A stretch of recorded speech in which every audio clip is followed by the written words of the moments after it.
The world holds a familiar image of the Taliban, a reclusive and ideologically driven regime. But a new and unexpected reality is now taking shape, one that transcends politics and speaks a more profound language, the language of infrastructure and control. They are not merely building structures, they are building leverage. Leverage over water, energy, and even the trillions of dollars in mineral wealth buried beneath their soil. Resources that nations like China are watching with keen interest.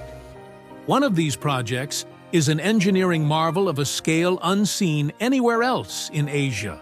And as massive as that is, it is only one part of a much larger plan that includes the quiet expansion of a $60 billion trade corridor into the heart of Afghanistan. To understand what's unfolding, we must first turn our attention 400 kilometers north of the capital. Here, a staggering feat of engineering is underway: the Koshepa Canal project. This is not just a ditch in the desert. It is a colossal 115-millimeter wide waterway, significantly broader than California's famous aqueduct. Once complete, this canal will divert an estimated 20% of the water from the mighty Amu Darya River, channeling it across the arid plains of northern Afghanistan. The scale is monumental. It will have the capacity to irrigate 550,000 hectares of farmland, an area larger than the entire state of Delaware. This single project could increase Afghanistan's arable land by a third, offering a path to becoming a nation completely self-sufficient in food. To achieve this, a workforce of 6,000 laborers operates enormous excavators around the clock, carving through some of the world's most unforgiving terrain. The estimated total cost of this monumental endeavor is $684 million, with the Taliban having committed an additional $100 million, signaling their profound commitment to reshaping Afghanistan's economy. But this ambition has not gone unnoticed. It has sent ripples of concern through neighboring nations like Uzbekistan and Turkmenistan, whose vital cotton fields are equally dependent on the same river. The Taliban's message is clear. They are asserting their right to a fair share of the water resources, whether their neighbors approve or not. This is part of a broader strategy. They are not simply building within their borders. They are constructing projects that give them powerful leverage over countries that rely on their shared water sources. Beyond the Koshepa Canal, they have announced fresh construction on multiple dams, including the Bakhshabad Dam, a move that comes even as they navigate ongoing diplomatic disputes with Iran over water rights. The unspoken message to the region is unmistakable. Afghanistan controls the headwaters, and it will build as it sees fit. These dams are multifaceted in their purpose. They will generate hydroelectric power, reducing Afghanistan's reliance on foreign energy. They will provide irrigation for agriculture, advancing the goal of food security. And crucially, they will give the nation formidable negotiating power over its downstream neighbors. A particularly surprising aspect of this new focus on infrastructure is the reported efficiency with which these projects are being managed. Unlike the previous US-backed government, which was notorious for the mismanagement and siphoning of billions in foreign aid, reports indicate that the Taliban is effectively completing projects and using resources efficiently. According to multiple sources, the rampant corruption that plagued infrastructure development for decades has been dramatically reduced. In their quest to improve the country in every way, the current administration is not limiting its efforts to water management or energy production. They are also undertaking a massive urban reconstruction project, a complete reimagining of the nation's future known as Kabul New City.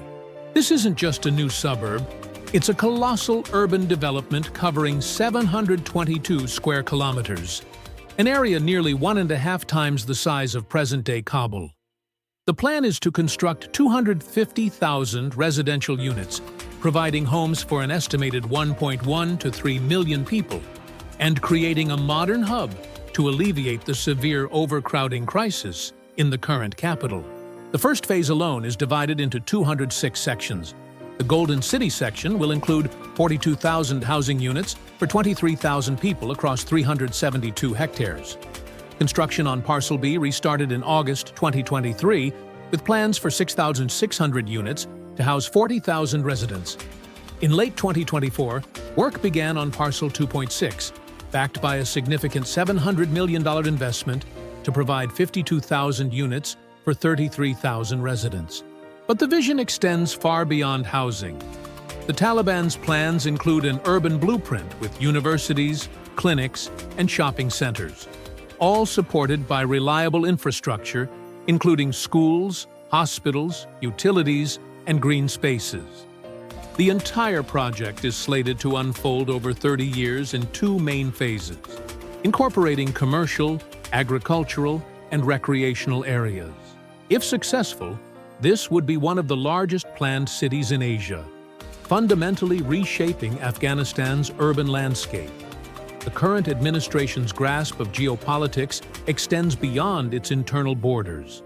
Afghanistan's location places it at a vital crossroads for some of the world's most important trade routes, a strategic advantage they are now actively leveraging through infrastructure. One of the most significant projects is the expansion of the China-Pakistan Economic Corridor, or CPEC. In May 2025, China, Pakistan, and the Taliban signed a trilateral agreement to extend this $60 billion corridor directly into Afghanistan. This creates a powerful new link from China's Xinjiang province through Pakistan and into Afghanistan, granting China access to Central Asian markets and the vast mineral wealth of the country. But the most impressive of these is the Trans-Afghan Railway project.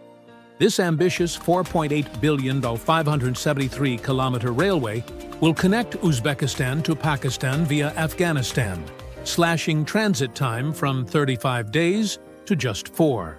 With construction slated to begin in 2025, it will require the building of over 300 bridges and 5 major tunnels through some of the world's most difficult mountain terrain. Meanwhile, the Kaf-Herat Railway, which links Afghanistan to Iran, became operational in 2023 with its first cargo shipment of 655 tons of railway equipment. This gives Afghanistan a vital new lifeline to Iranian ports and global shipping networks. The message from the Taliban is clear. You may not recognize our government, but you cannot afford to ignore our geography. And their geographical advantage is not limited to land. For over 2 decades, the Tapi pipeline project, designed to transport natural gas across 4 nations, sat stalled in the planning phase. Tapi stands for Turkmenistan, Afghanistan, Pakistan, and India. The pipeline was designed to transport 33 billion cubic meters of natural gas annually. But in a move that caught the world by surprise, in September 2024, the Taliban announced they had restarted construction on Afghanistan's portion of this $10 billion project. A spokesman, Zabihullah Mujahid, confirmed that work had officially begun on Afghan soil after ceremonies with Turkmenistan officials. This pipeline will run for 1,821 kilometers, passing directly through some of Afghanistan's most volatile regions. If completed, it could generate nearly $1 billion in annual revenue for Afghanistan, while creating thousands of jobs. The Taliban views this as their key to energy independence and a source of significant regional influence. What makes this so compelling is the fact that the original Tapi project was negotiated with the Taliban back in 1998, a deal that was frozen after the events of 9/11. Now, they are back in power, picking up exactly where they left off a quarter century ago. But that's not the only ambitious energy project underway. The Casa 1000 project is a $1.2 billion electricity transmission line designed to bring clean hydroelectric power from Kyrgyzstan and Tajikistan down through Afghanistan and into Pakistan. The logic is simple. Central Asian nations have an abundance of water and hydroelectric potential, but relatively small populations. In contrast, Afghanistan and Pakistan desperately need more power for their growing cities and industries. The CASA 1000 project would transmit 1,300 megawatts of electricity, with 300 megawatts allocated for Afghanistan's use and 1,000 continuing south to Pakistan. In a powerful twist, the World Bank approved the resumption of this project in 2024, despite not officially recognizing the Taliban's government. They created a special ring-fenced arrangement to ensure all payments remain outside the direct control of the Taliban, but construction is proceeding. This allows the Taliban to reap the economic benefits of hosting the infrastructure without directly handling the money. Afghanistan's strategic location has always been its greatest asset. But now, with the Taliban in control, a new factor has come into play. Beneath their feet lies an untapped fortune. Trillions of dollars worth of minerals. For the first time, they are moving aggressively to turn this buried treasure into a new source of power. We are talking about critical resources like lithium for electric car batteries, copper for electronics, and rare earth elements for smartphones. The Taliban is aware of this potential and is moving quickly to begin extraction. The most prominent example is the Mez Aynak copper mine. China has held mining rights here for 15 years, and in July 2024, they finally cut the ribbon to begin operations, though this time it feels different. The Taliban is providing the security and stability that previous governments could not. The Taliban has also been effectively taxing mining operations across the country. According to World Bank reports, they collected $1.54 billion in revenue in 2022, a significant portion of which came from mining and reconstruction industries. The strategy is self-reinforcing. They are using the mining revenues to fund other infrastructure projects, creating a cycle where wealth from minerals pays for roads and tunnels, which in turn makes it easier to extract more minerals, generating more revenue for more projects. Using some of these revenues, they also completed the reconstruction of the Salang Tunnel. While once a treacherous mountain pass, known for claiming dozens of lives annually, this tunnel is a vital artery for the nation. Located at 11,000 feet above sea level, the 2.7-kilometer tunnel, built by the Soviets in 1964, connects the north and south of the country. It was once notorious for its unpaved roads, choking carbon monoxide, and constant threat of avalanches. Designed for 2,000 vehicles a day, it now handles over 9,000 during peak times. In 1982, it was the site of the deadliest road accident in history, as collisions caused explosions and fires that killed up to 2,700 people. But in a move that caught many by surprise, Taliban officials announced in December 2023 that they had completely reconstructed the tunnel. They spent $100 million of their own money, a sum equivalent to a quarter of Afghanistan's entire annual tax revenue. Moves like this demonstrate their seriousness about building these mega projects. If they succeed, they could fundamentally transform Afghanistan's economy and regional influence. Whether they ultimately succeed or fail, this new focus on infrastructure is reshaping not just Afghanistan, but the future of the entire region. This video is a result of extensive research from respected historians. We hope this journey into the world of historical change has been as captivating for you as it was for us.